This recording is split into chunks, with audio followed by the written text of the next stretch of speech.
this message is a little bit on the personal side, but I promise that it really does have something to do with your business and with the way that you think about your visibility online and in general. So I want to talk today about your canaries and your cardinals. Yes, the birds. So in the first case, let's take on the canaries. We all know that old line, the canary in the coal mine. Well, you've got to know what your personal canaries are. And for me, in my case, it was the fact that my daughter, who's now 7 weeks old, just wasn't gaining enough weight. You know, I went to the midwives and they told me, hey, sweetie, you've got to really think about how you're nursing this baby.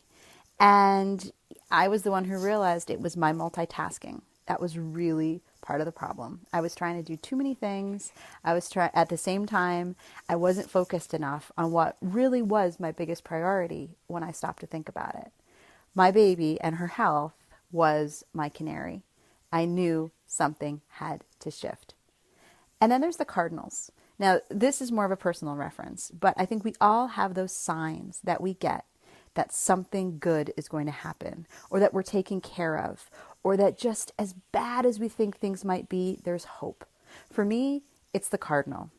I know that it's actually relatives of mine who've passed on who are sending me a message that it's all going to be all right.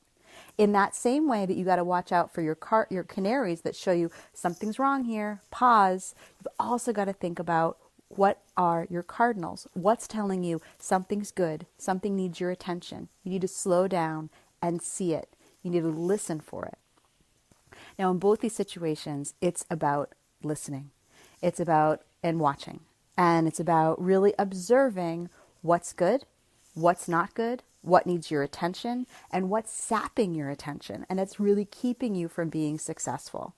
Because that's one of the keys. In order to be heard, you have to listen.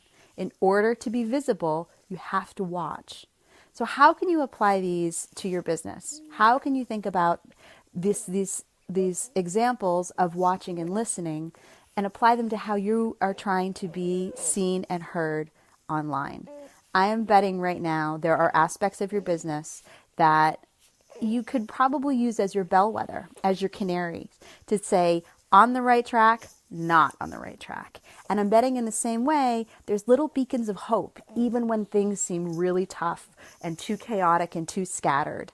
I'm betting you have some cardinals that are always flying by, whether they're appearing in your news feed, whether they're, chance conversations you have at the market.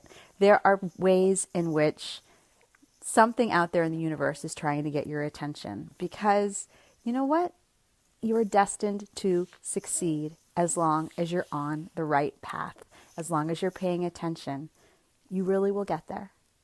So please come and travel with us, fly with us and all of our birds over at onlineempowermentformula.com.